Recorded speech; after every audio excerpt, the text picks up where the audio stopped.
Alors, que nous raconte l'histoire de Time Story? Eh bien, nous sommes situés dans un futur proche, et les scientifiques de ce futur ont inventé une technologie pour voyager dans le passé, le futur, ou dans des univers alternatifs. Malheureusement, les méchants de cette époque se sont aussi emparés de ce système, et en ont profité pour créer des failles temporelles dans le passé, pour pouvoir modifier le futur à leur guise. Et donc les gouvernements de cette époque ont créé une agence de police, l'agence Time, dont nous faisons partie. Et nous sommes donc des recrues qui allons faire notre première mission, mission qui au premier abord paraît comme une mission d'entraînement, mais on va voir qu'est-ce qui va se passer dans cette histoire. Peut-être qu'elle n'est pas si simple que l'on croyait. En tout cas, c'est comme ça que commence chaque mission de Time Story. On va pouvoir être envoyé dans un univers, et ici ce sera donc dans le passé, en 1921, dans un asile situé à Paris. Alors, comment procède-t-on à la mise en place du scénario? Eh bien tout simplement, comme il est écrit, ne pas ouvrir avant d'avoir lu les règles du jeu. Tout simplement pour ne pas spoiler le jeu, parce que c'est comme si on lisait la fin d'un livre, et puis voilà, on va perdre le sel du jeu si on commence à regarder toutes les cartes.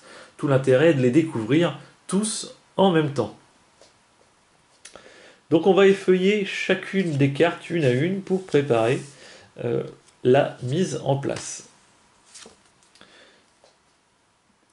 Donc à chaque lieu qu'on va piocher, comme la mise de départ est aussi la mise en place de départ est aussi un lieu, eh bien on va lire le petit texte d'ambiance qui nous présente la scène, dont je vais vous passer ici pour pas vous le spolier, et je vais juste vous lire les petits encadrés qui nous disent comment mettre en place le scénario.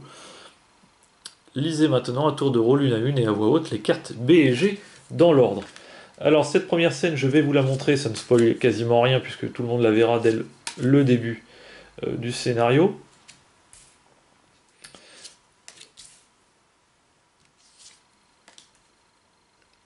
Et là, on va de suite voir l'ambiance du jeu, puisque vous allez avoir un superbe panorama qui va représenter, donc superbe graphisme, superbes illustrations, voilà, qui nous représente. Alors je vais essayer de zoomer un peu pour vous montrer la qualité de ceci. Voilà. Donc on voit la base où on va être transféré dans le passé. Donc on va rentrer dans ces petites capsules. Et puis notre conscience, alors oui, je ne l'ai pas expliqué, mais c'est notre conscience qui va être transférée dans un corps qui existait déjà dans le passé. On ne transfère aucun équipement et ni notre corps à nous dans le passé, tout simplement pour ne pas modifier le futur, tout simplement parce que vous savez qu'un petit grain de sable modifié dans le passé peut changer complètement le futur. Donc on emmène le moins possible qu'on peut, et cette technologie permet de transporter uniquement notre conscience dans un corps du passé qui s'appellera réceptacle, pour ne pas modifier trop le passé, pour ne pas trop emmener notre empreinte sur le passé. Donc on se rapprocherait dans un corps existant que l'agence aura choisi et que je vais vous présenter après. En tout cas, chaque scène du jeu va se présenter de cette façon. On aura un aspect visuel de la scène, et puis on va regarder ce qui se cache en dessous, bien sûr, les cartes. Pour la première mise en place de la base, eh bien, on nous dit tout simplement d'égrener les cartes et de regarder chaque chose qu'il y a d'écrit derrière. Donc ça nous raconte la petite histoire que je vais vous passer. Comme ça, je vous laisserai la découverte, et puis je vais vous lire tout simplement le plus important. Donc ici, par exemple, on nous dit que notre mission est d'empêcher la création d'une faille temporelle. Toujours pas de texte de mise en place. Ici, on nous définit les caractéristiques qui vont appartenir à nos réceptacles, tout simplement parce que chaque scénario de Time Story n'aura pas les mêmes caractéristiques mises en valeur. Donc ici, ce sera l'adresse, l'agilité, le bagou, et la force combat. Et puis voilà les derniers préparatifs. Donc on nous demande de placer les cartes éléments, les cartes plans, le marqueur de groupe sur la salle de repos de votre lieu d'arrivée, le marqueur de temps sur 25 UT, 30 si vous êtes 3 agents, et les 5 cartes mission réussie ratée sur leur emplacement face dédié. Ce que je vais donc faire avec vous. Voilà. Donc on prend tout simplement, alors ici on y retrouve les cartes mission réussie ratée, que les cartes vous demanderont de prendre pendant la partie. Donc à ne regarder sous aucun prétexte. Ici on y retrouve nos réceptacles, j'en parlerai juste après. Un petit résumé des icônes. Donc on y retrouve toujours les mêmes caractéristiques, plus à quoi les jetons marron et bleu serviront dans ce jeu. Donc les marrons seront des cartouches et les bleus des doses de cocaïne. Et puis on nous apprend que lorsqu'il y aura un cadenas sur une carte, eh bien on ne pourra pas partir, ça on y reviendra après. Le plan qu'on nous demande de placer correspond tout simplement à ceci, c'est-à-dire un espèce de petit puzzle qu'il va falloir assembler de cette façon, en représentant 4 cartes, et là on y voit la salle de repos, lieu où on va arriver lors de notre transfert.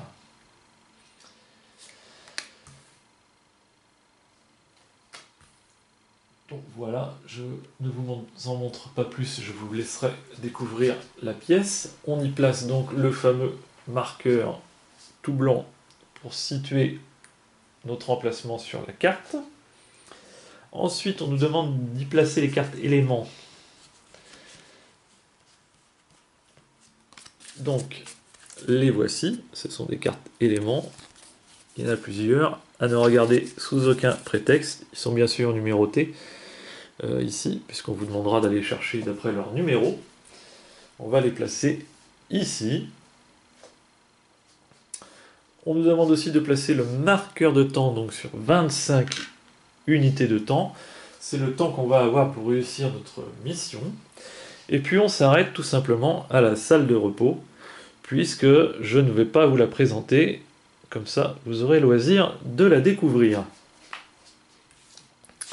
Dernière carte nous dit qu'on va pouvoir avoir effectué notre transfert et qu'on choisit chacun un réceptacle, qu'on garde à portée de main la carte des résumés des icônes et qu'on détermine le time capitaine qui fermera la base et puis on pourra commencer à étaler la salle de repos.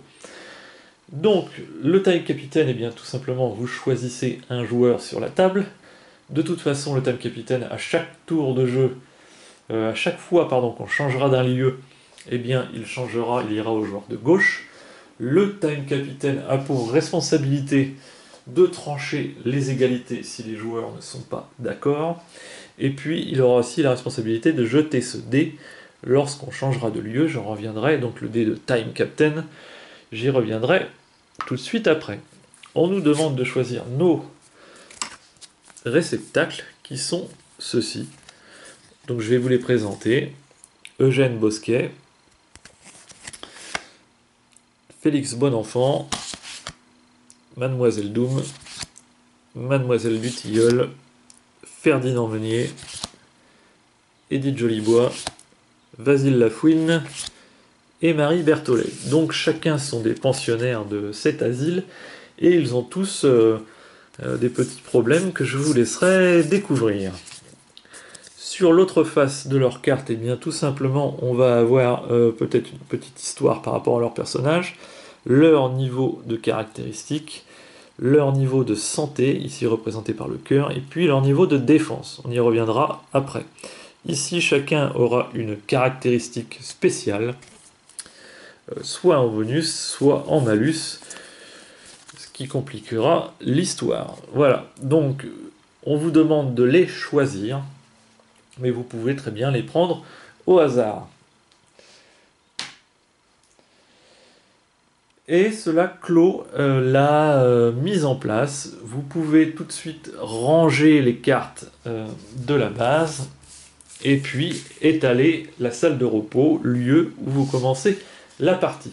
Ce que je ne vais pas faire pour ne pas spoiler, Et donc je vais faire comme si j'avais étalé la salle de repos, mais je vous remets la base de départ pour vous expliquer la suite des règles. Alors chaque joueur choisit son marqueur à sa couleur, ainsi que le petit marqueur de rappel de couleur qui va servir uniquement pour se rappeler quelle couleur on a choisi dès le début, et puis lorsqu'on meurt, j'y reviendrai un peu plus tard.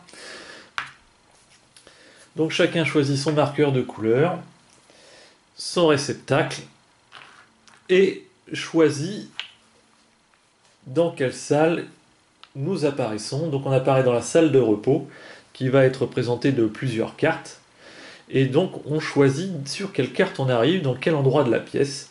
Donc à chaque fois ça va se passer de la même façon quand vous arriverez dans un nouveau lieu. Il faudra lire la carte qui est ici, donc celle qui se retrouve là, donc qui va vous décrire la scène que vous allez voir de vos propres yeux, et puis c'est à vous après de faire un choix pour savoir dans quelle case vous allez vous rendre pour avoir le droit de retourner la carte. Tout ça est gratuit, ça ne vous coûte rien du tout. Vous entrez dans un nouveau lieu, vous vous placez, vous regardez tout simplement la carte. Chaque carte est personnelle au joueur qui se trouve en face. Ce qui veut dire que chaque joueur qui est en face d'une carte la prend, la lit dans sa tête et la repose ensuite. Alors derrière cette carte, il peut y avoir des indices visuels ou des indices dans le texte. Ça peut être l'un des deux, ou tout simplement des effets qui vont vous demander d'utiliser votre capacité, on va y revenir après. Mais tout ce qui est décrit sur cette carte, vous devez le garder pour vous. Donc chaque joueur fait de même, et ensuite tous les joueurs peuvent parler ensemble de qu'est-ce qu'ils ont vu sur la carte, en ne faisant qu'un résumé.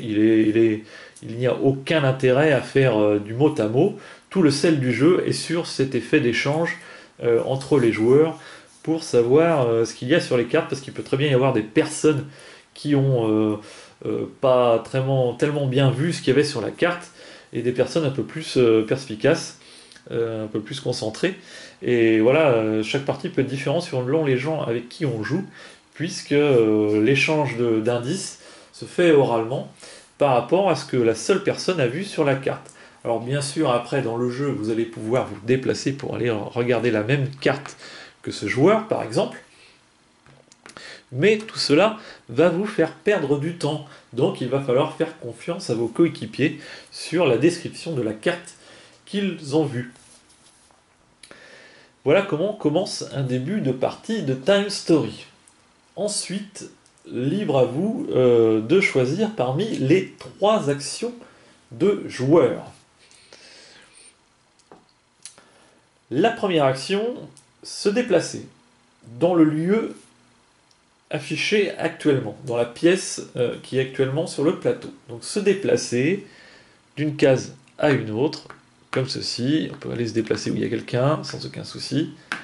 Eh bien, ça va coûter une unité de temps. C'est là que commencent à rentrer en compte les unités de temps.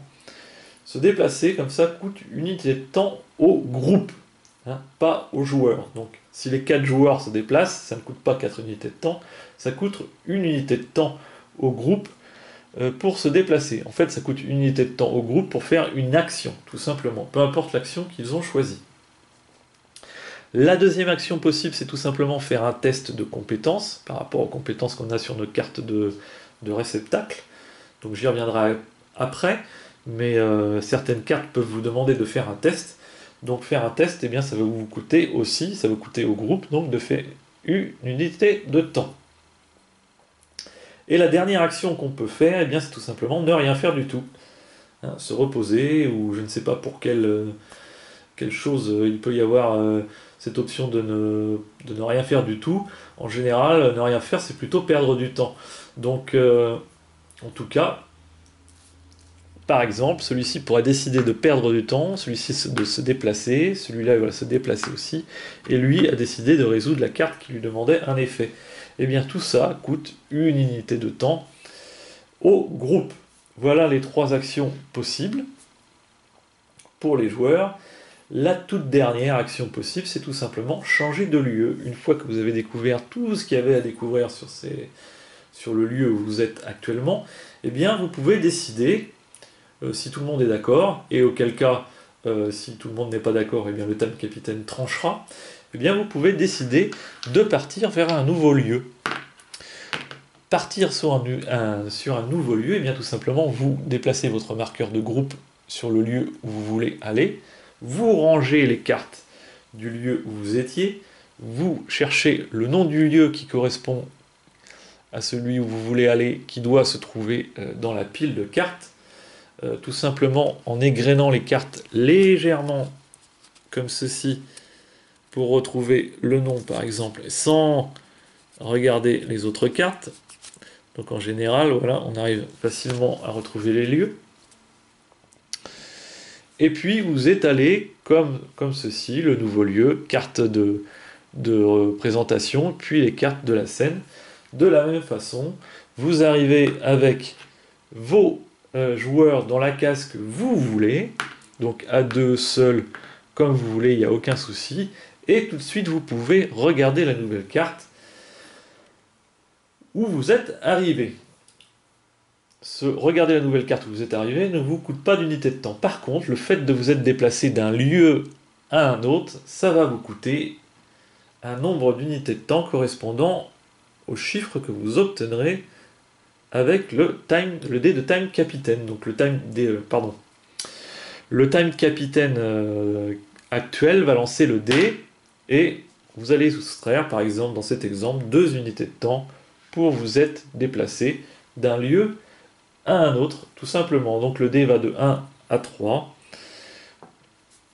Donc il ne vous faudra pas toujours le même nombre de temps pour vous déplacer entre deux lieux. Et donc je répète, on se déplace, on soustrait le nombre d'unités de temps du dé, et puis on se place directement sur les cases, et on peut tout de suite regarder les cartes pour ensuite choisir les actions qu'on va faire. Petite précision puisqu'on est sur le déplacement, c'est pas le cas au début du scénario d'Asylum, mais ça peut arriver après. Si sur la carte vous vous trouvez, je dis bien, j'insiste bien dans le vous vous trouvez, dans un lieu inscrit en rouge, eh bien lorsque vous voudrez quitter ce lieu inscrit en rouge, ça va vous coûter 2 unités de temps supplémentaires en plus du dé de time capitaine. Donc de base, il vous faudra dépenser 2 unités de temps et lancer le dé pour appliquer. Et là, pas de chance, ça fait 5 unités de temps en tout pour me déplacer d'un lieu rouge vers un autre lieu. Et je dis bien, c'est pour quitter un lieu rouge. Lorsque vous rentrez dans un lieu rouge, c'est la règle normale, c'est juste le dé du time capitaine qui descend les unités de temps. Par contre, lorsque vous quittez un lieu rouge, il faudra rajouter 2 unités de temps perdues en plus du dé de time captain. Voilà pour les actions possibles. Maintenant, on va rentrer dans les détails de l'action qui utilise les capacités, puisque les autres, il n'y a pas besoin de rentrer plus dans les détails. Lorsqu'une carte va vous demander d'effectuer un test qui va utiliser, alors dans le cas du scénario d'Asylum, l'agilité, le bagou ou le combat, eh bien vous allez lancer un nombre de CD, donc, correspondant à votre niveau de capacité. Alors si je prends par exemple Vasile Lafouine, eh bien il bénéficie de 2 dés en agilité, 2 dés en bagou, 1 dé en combat. Eh bien, il va tout simplement jeter un nombre de dés par rapport à la capacité que la carte vous demandera d'utiliser. Sur ces dés, on y retrouve des têtes de mort, des petits symboles succès, donc, et des faces neutres. Tous les tests ou tous les défis que les cartes vont vous demander de passer vont se produire de la même façon, c'est-à-dire qu'on va vous demander de placer des petits boucliers comme ceci. Donc je vais peut-être me rapprocher un peu.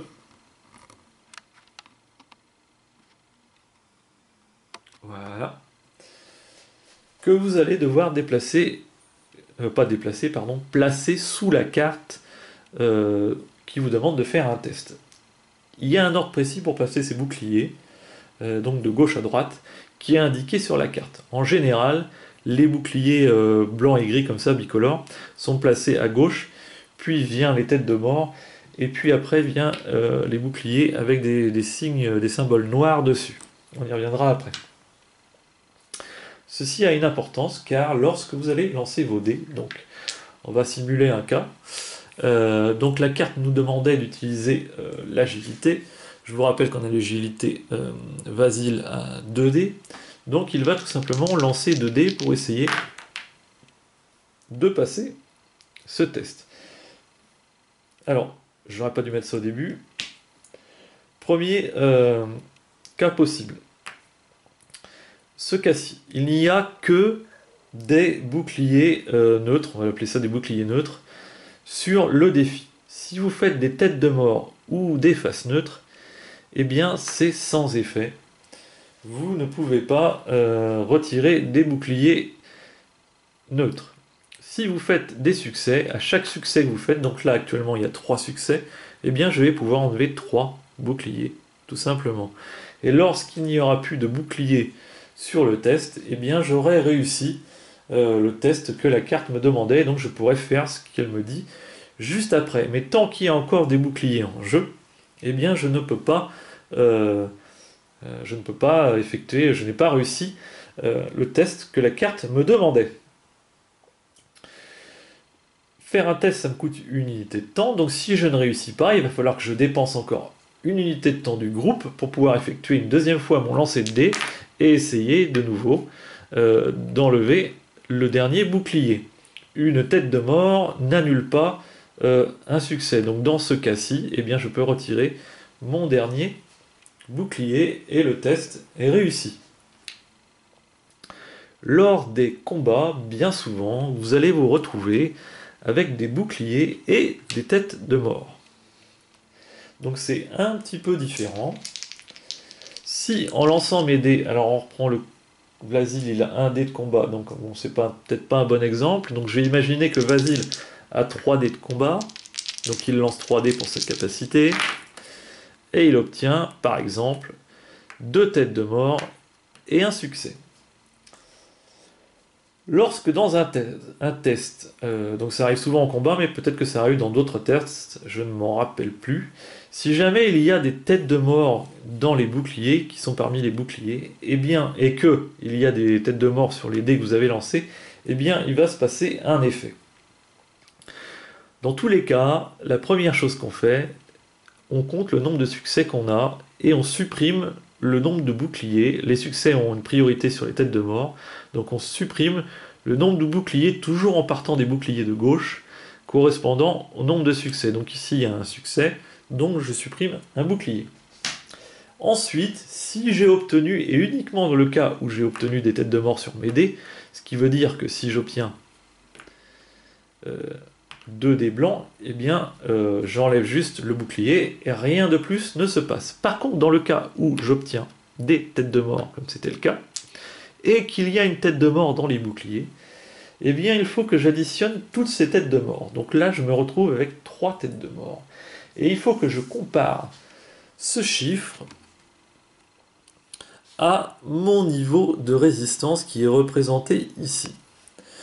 Donc là, Vasile Lafouine a 2 en résistance. Si le nombre de têtes de mort est supérieur à mon niveau de résistance, et bien tout simplement, je prends une blessure. Et uniquement une blessure. C'est-à-dire que même si j'ai 4 têtes de mort, et que mon niveau est de 2, donc je suis supérieur de 2 en tête de mort, et bien je ne prends toujours qu'une seule blessure. Étant donné que les joueurs ont 2 ou 3 en niveau de santé, ça peut aller très très vite. Donc dans ce cas-ci, je prends une blessure, et puis le test n'est pas réussi forcément, puisqu'il reste des boucliers. Si je me retrouvais avec 2 têtes de mort, et que le niveau de santé de Vasile, le niveau de défense de Vasile est de 2, eh bien inférieur ou égal à mon niveau de défense, je ne prends aucun dégât. Tout simplement. Dans le cas où je fais un superbe lancer de dés, je vais lancer même 4 dés, allons-y, et je fais 5 succès, et donc j'ai 1, 2, 3, 4, j'ai plus de succès qu'il n'en fallait pour supprimer les boucliers. Comme je vous l'ai dit, les succès ont une priorité sur les têtes de mort, donc il n'y a plus de bouclier, donc il n'y a plus la tête de mort qu'il y avait, donc la tête de mort ne s'active forcément pas.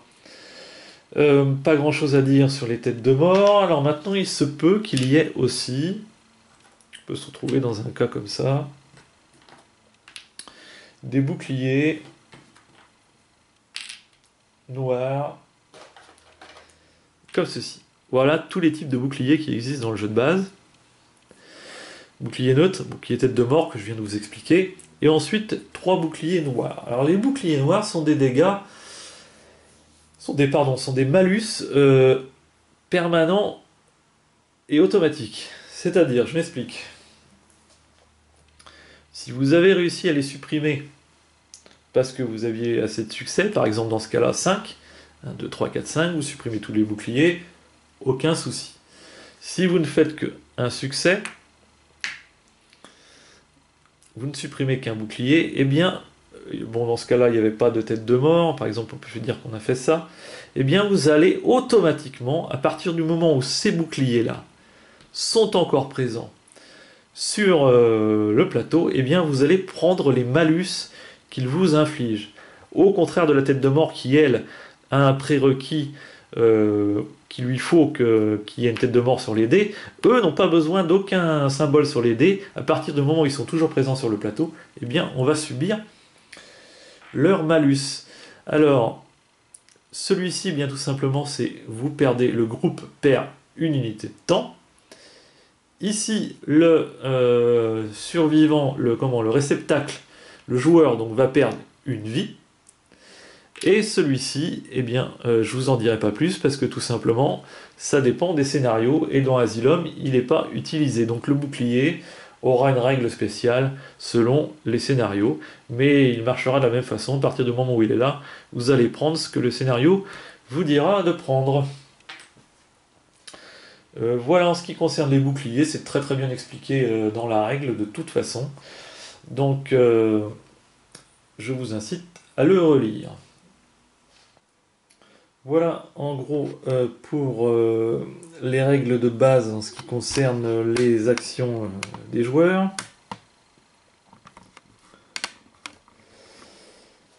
Et maintenant on va parler de la mort des réceptacles, parce qu'il va possiblement arriver qu'ils soient morts pendant la partie. Donc, comment cela se passe-t-il ? Si les 4 réceptacles meurent en même temps, ce qui peut arriver, eh bien, peu importe où vous étiez situé sur la piste de temps, eh bien, vous allez perdre le run en cours.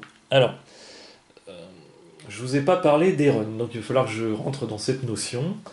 La partie va se dérouler sur plusieurs runs. Alors un run, c'est tout simplement le laps de temps que vous allez avoir entre les 25 unités de temps du début qu'on vous donne et le 0 qui est au bout de la piste d'unité de temps. Et bien cette distance, tout simplement, là, ça s'appelle un run. Ce parcours s'appelle un run. Et perdre le run en cours, là, ça ne veut pas dire que vous allez perdre la partie. Parce qu'une partie de Time Story dans le scénario eh bien, se déroule en plusieurs runs. Vous pouvez mettre 2, 3, 4, 5, 6 runs pour réussir la partie. Et à chaque run, vous allez être reprojeté dans le futur et votre supérieur va vous renvoyer dans le passé pour que vous puissiez essayer de continuer votre mission.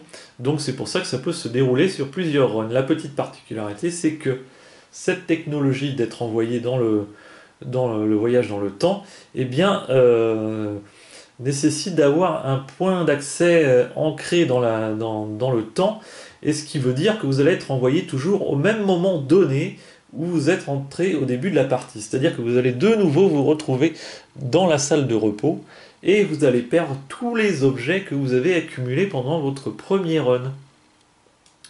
Tous vos réceptacles vont être de nouveau là, donc vous allez pouvoir choisir les mêmes ou changer de réceptacle à votre guise, mais de toute façon, vous allez perdre tous les objets qu'il y aura eu dans votre mission. Les seuls que le système aura réussi à sauvegarder seront ceux qui auront ce petit icône en haut à gauche, je crois, des cartes. Mais il y en a très peu. La plupart, vous allez les perdre et vous devrez recommencer au tout début de votre mission. Alors, à vous de vous rappeler où se situaient les objets importants et les lieux ou les indices importants de la mission, puisque lors de votre deuxième run, le but étant de raccourcir le parcours que vous allez faire, puisque vous connaissez quand même déjà pas mal de cartes, et donc c'est plus la peine d'aller dans des cul-de-sac. Donc c'est voilà. Voilà pourquoi le deuxième run devrait être normalement plus court, et il est possible dès le deuxième run de réussir la mission si on se débrouille pas trop mal. Donc en tout cas, une partie de Time Story se déroule sur plusieurs runs. Et à chaque run, vous recommencerez dès le début. Pour revenir à ce que je disais, lorsque les 4 réceptacles meurent en même temps, eh bien le run, peu importe où il se situait, est terminé et vous devrez de nouveau recommencer un nouveau run. Petite particularité, si jamais les héros meurent tous en même temps, mais un petit peu...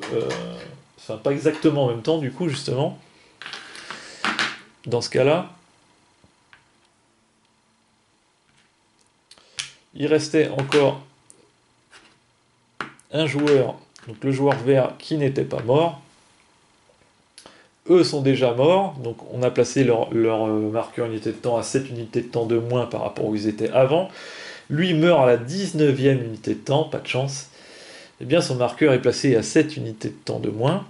Et on voit bien qu'il n'y a plus personne pour jouer les 2 unités de temps restantes avant que le premier réceptacle revienne en jeu. Et bien à partir de ce moment-là, on considère qu'ils sont tous morts en même temps, hein, même si c'est un petit peu différé. Et le run est immédiatement terminé. De la même façon, vous devrez commencer un nouveau run. Je vous incite à rester jusqu'à la fin de la vidéo, tout simplement parce que le scénario Asylum a une petite particularité au niveau des runs. Il ne faudrait pas que vous vous trompiez dans votre partie. J'en reparlerai en fin de vidéo.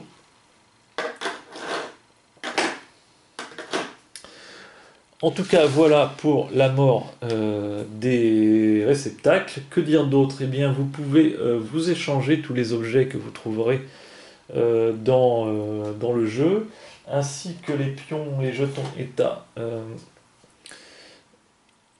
que vous devez placer ici. D'ailleurs, à chaque fois que vous les avez, donc il n'y a pas besoin de se les échanger, je dis n'importe quoi. Dès que vous avez acquis un jeton état, eh bien vous les placez ici. Même si vous l'avez déjà utilisé, de toute façon, il restera ici. Les jetons état servent en gros de clé, entre parenthèses, pour pouvoir ouvrir certaines cartes qui auront le même symbole que celui représenté sur le jeton état. Si vous n'avez pas le jeton état, vous ne pourrez pas aller regarder la carte correspondante. Le but étant de trouver des objets pour aller ouvrir certaines cartes. Lorsque vous aurez réussi votre mission, eh bien tout simplement je pense qu'il faudra aller voir cette carte, mission réussie. Si vous ratez votre mission, eh bien le jeu vous demandera d'aller voir une de ces 2 cartes, soit la violette, soit la rouge. Et si vous perdez votre mission par manque d'unité de temps, ce qui peut arriver si jamais vous mourrez par exemple, eh bien vous devrez aller voir cette carte, et puis une suivante si vous perdez de nouveau encore par manque d'unité de temps. Je crois avoir fait le tour des règles de base. Je fais une toute petite pause pour voir si je n'ai rien oublié, et je vous rejoins de suite. Non, moi j'ai fait à peu près le tour des règles, de petites choses, je ne sais plus si je vous en ai parlé. Lorsque sur une carte vous vous retrouverez dans un test qui comprendra ce symbole cadenas, et bien vous ne pourrez tout simplement pas vous échapper de la case. Parce qu'il est possible sur tout autre type de test que si le test vous paraît trop dur, et bien que vous vous déplaciez sur une autre case. Mais bien souvent dans les combats, vous aurez le petit symbole de cadenas qui vous empêchera de vous déplacer de la case. De même, si vous commencez un test mais que vous ne le finissez pas, parce qu'il reste encore des boucliers, eh bien vous pouvez très bien changer de case et laisser quelqu'un d'autre venir pour finir le test. Par contre, si vous changez de lieu et que vous refermez ce lieu, eh bien le test sera remis à 0 si vous y revenez une prochaine fois. Voilà en ce qui concerne les règles. Je vous incite à regarder la règle de base, bien sûr, pour bien vous mettre tout ça en tête, mais il n'y a rien de compliqué. Maintenant, je vais parler de la fac que j'ai traduite, la fac 1.6 que vous retrouverez en anglais sur Board Game Geek. Donc, je l'ai retraduite en français intégralement, et puis je vais essayer de la tenir à jour si jamais les versions s'améliorent. Et puis, donc je voulais vous parler, voilà, je voulais vous parler de deux particularités qui sont arrivées dans ma première partie, deux erreurs si on veut bien. La première, qui font partie de la fac d'ailleurs, hein, qui sont écrits sur la fac, mais je préfère vous en parler au cas où vous ne la liriez pas, ce que je ne vous incite pas à faire. Donc c'est uniquement concernant le scénario Asylum et Eugène Bosquet. Donc Eugène Bosquet pense avoir perdu ses jambes, il a une fabulation paralysante. Donc je crois que c'est ce qu'on nous dit derrière. Eugène pense avoir perdu l'usage de ses jambes. Lorsqu'il se déplace seul sur une case, il dépense une unité de temps supplémentaire. Pourtant, la fabulation d'Eugène disparaît en situation de combat où il démontre une célérité hors du commun. Il est ainsi le seul à pouvoir fuir une carte cadenas. Donc déjà voilà, on nous dit que cette carte peut contrer la règle qui nous dit qu'on ne peut pas sortir d'une carte cadenas. Bah, lui, il peut très bien sortir d'une carte cadenassée. Par contre, lorsqu'il se déplace seul, alors imaginons que ce soit Eugène, et bien s'il se déplace seul, au mieux de compter une unité de temps au groupe, ça va compter 2 unités de temps au groupe. Alors le seul moyen de contrecarrer ceci, c'est tout simplement de l'accompagner. Donc à chaque déplacement de case, et bien s'il est accompagné, ça ne coûtera qu'une unité de temps au groupe. Là où il y avait un petit souci, c'est que dans la règle de jeu, le terme déplacement n'est pas très bien expliqué. Ça a été résolu dans la fac allemande, alors ne me demandez pas pourquoi la fac allemande et pourquoi il n'y a pas une fac française, mais bon, c'est comme ça. Lors d'un déplacement ici, donc on a très bien compris que lorsqu'il se déplace, il faut qu'il soit accompagné pour ne pas faire perdre une unité de temps supplémentaire, mais il n'est pas précisé lorsqu'on se déplace d'un lieu à un autre. Alors, désolé, la batterie m'a lâché. Donc je disais, dans la règle de jeu, on parle de changement de lieu et non pas de déplacement. Or, changement de lieu, donc partir de ce lieu-là pour aller vers un autre, eh bien c'est quand même un déplacement. Donc lors du changement de lieu, les nouveaux réceptacles choisissent leur emplacement, si jamais Eugène choisit de se déplacer tout seul, eh bien il va falloir compter au changement de lieu une unité de temps supplémentaire. Le seul moyen d'empêcher cela, c'est tout simplement d'accompagner Eugène sur le nouveau lieu dans lequel vous entrez. Voilà. Sa capacité, c'est pas une capacité d'ailleurs, son handicap fonctionne autant lors du déplacement sur le lieu même que lorsque vous changez de lieu sur la carte. Voilà pour la petite aparté sur Eugène. Ensuite, je vais en faire une autre sur les runs. Alors, je pense que dans les autres scénarios, il doit être possible de faire plusieurs runs. Mais en tout cas, dans le scénario Asylum, il est prévu pour ne faire que 3 runs et pas un de plus. Malheureusement, il y a un manque de règles lors du 3e run, eh bien, vous mourrez. Puisque si vous avez bien suivi, lorsque je vous expliquais que le run se termine lorsque tous les joueurs meurent en même temps, eh bien c'est faux uniquement lors du 3e run d'Asylum. Et ce n'est pas expliqué dans la règle du scénario, donc il se peut que vous fassiez des erreurs, donc c'est pour ça que je vous en parle. Si vous mourrez pendant le 1er ou le 2e run tous en même temps, eh bien la règle normale du livre de règles s'applique.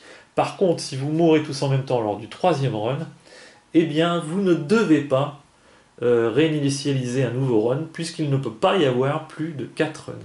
Dans ce cas-là, Tout le monde perd 7 unités de temps. Et puis, vous continuez quand même le run jusqu'à la fin.